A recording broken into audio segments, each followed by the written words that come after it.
പിതാവിന്റെയും പുത്രന്റെയും പരിശുദ്ധാത്മാവിന്റെയും നാമത്തിൽ ആമേൻ. എൻ്റെ പ്രിയപ്പെട്ട ഇന്ന് നവംബർ 3 തിങ്കളാഴ്ച.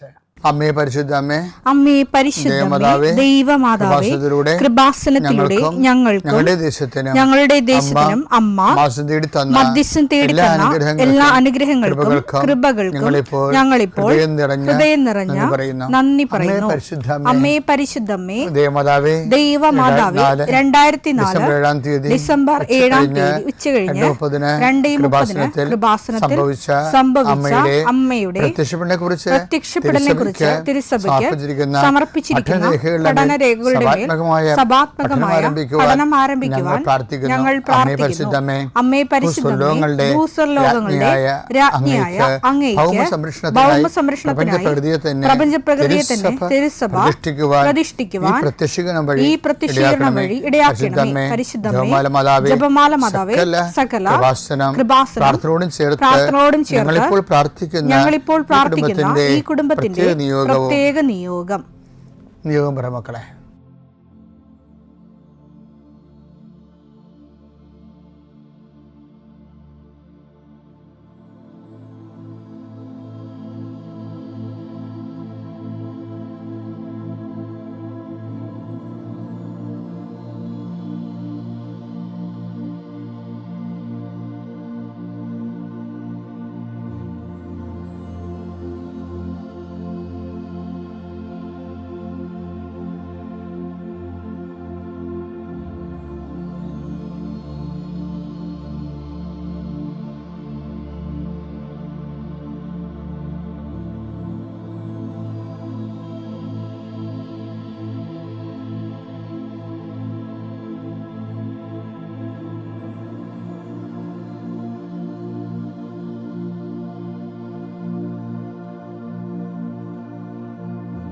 അമ്മയുടെ പ്രത്യക്ഷീകരണത്തിന്റെ ഈ അനുഗ്രഹവേളയിൽ ഞങ്ങൾക്ക് സാധിച്ചു തരുവാൻ കനിയണമേ.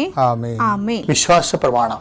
സർവശക്തനായ പിതാവും ആകാശത്തിന്റെയും ഭൂമിയുടെയും സൃഷ്ടാവുമായ ദൈവത്തിൽ ഞാൻ വിശ്വസിക്കുന്നു. അവിടുത്തെ ഏകപുത്രനും ഞങ്ങളുടെ കർത്താവുമായ ഈശോമിശിഹായിലും ഞാൻ വിശ്വസിക്കുന്നു.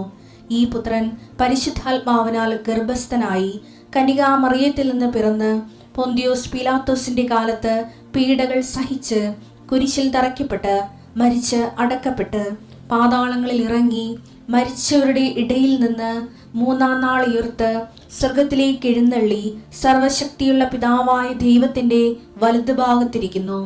അവിടെ നിന്ന് ജീവിക്കുന്നവരെയും മരിച്ചവരെയും വിധിക്കുവാൻ വരുമെന്നും ഞാൻ വിശ്വസിക്കുന്നു. പരിശുദ്ധാത്മാവിലും ഞാൻ വിശ്വസിക്കുന്നു.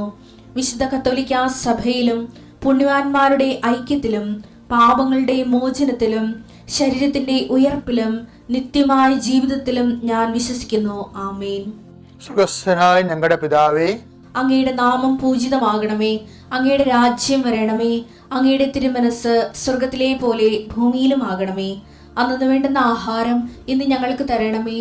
ഞങ്ങളോട് തെറ്റ് ചെയ്യുന്നവരോട് ഞങ്ങൾ ക്ഷമിക്കുന്നത് പോലെ ഞങ്ങളുടെ തെറ്റുകൾ ഞങ്ങളോടും ക്ഷമിക്കണമേ.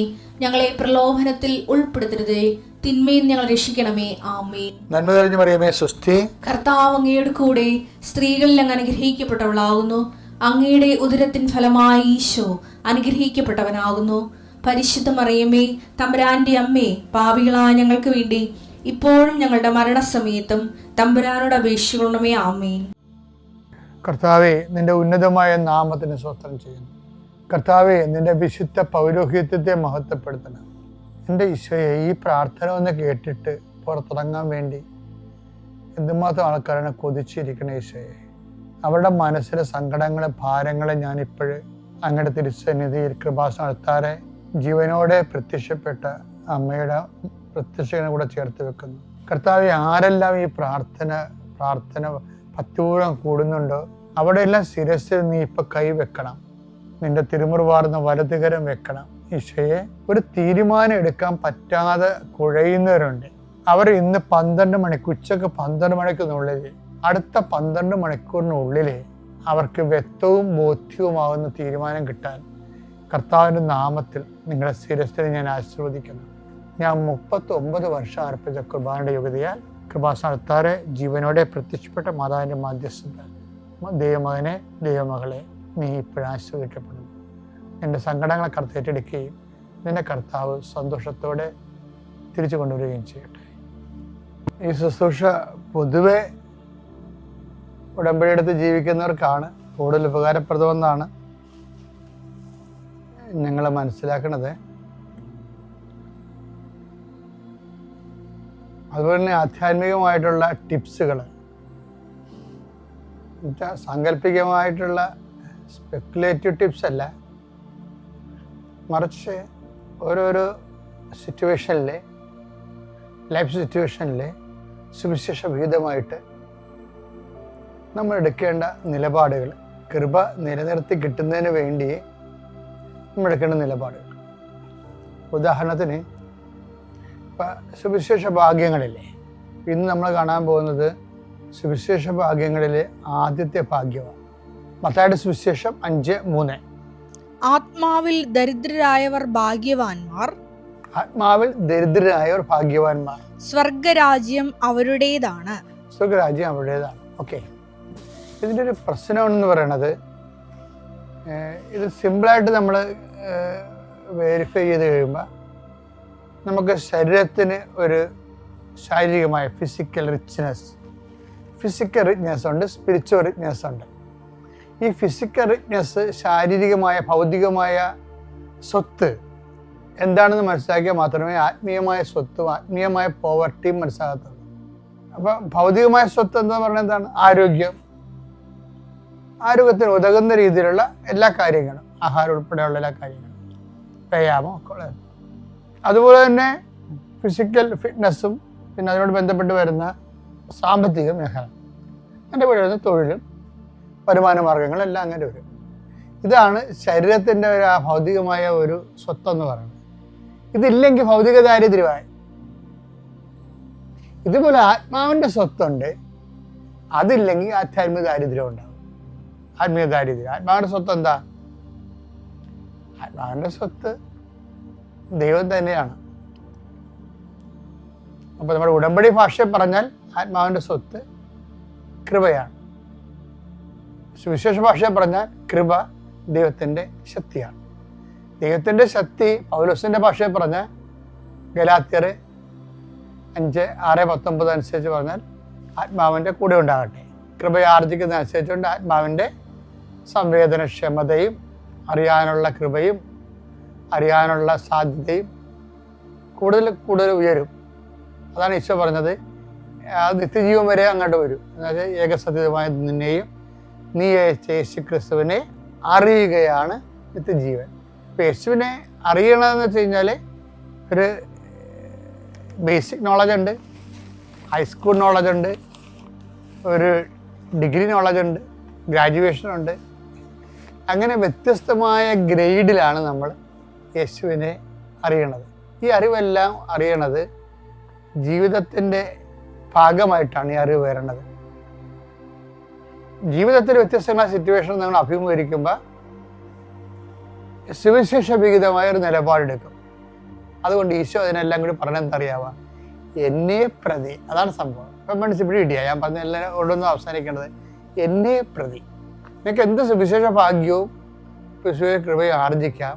അതെല്ലാം സുവിശേഷ ഭാഗ്യമാകണത് എങ്ങനെയാണ്? ആ മത്തായിയുടെ സുവിശേഷം 5:3 കൺക്ലൂഷനിലേക്ക് പറയുന്നതാണ് എൻ്റെ കീ എന്ന് പറയുന്നത്. എന്താണത്? വായിച്ചേ. മത്തായി 5:11. ഇനി നമ്മൾ എടുക്കണ എല്ലാ ദിവസവും ഈ 5:11 ആവർത്തിക്കും.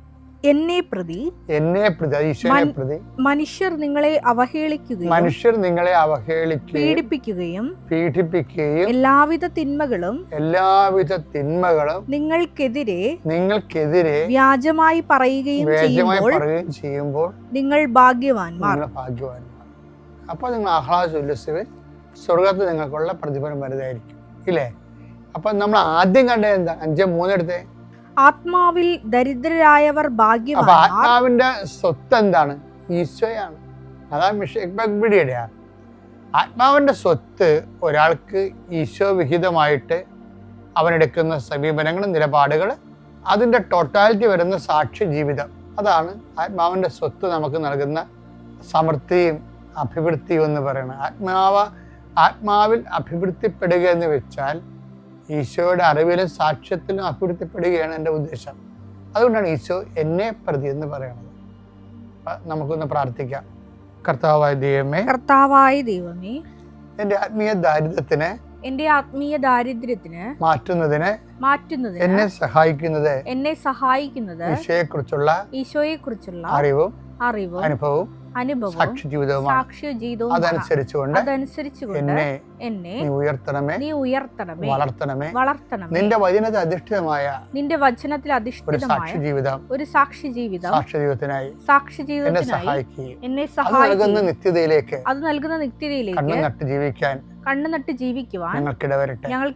പിതാവിന്റെയും പുത്രന്റെയും പരിശുദ്ധാത്മാവിന്റെയും നാമത്തിൽ ആമേൻ.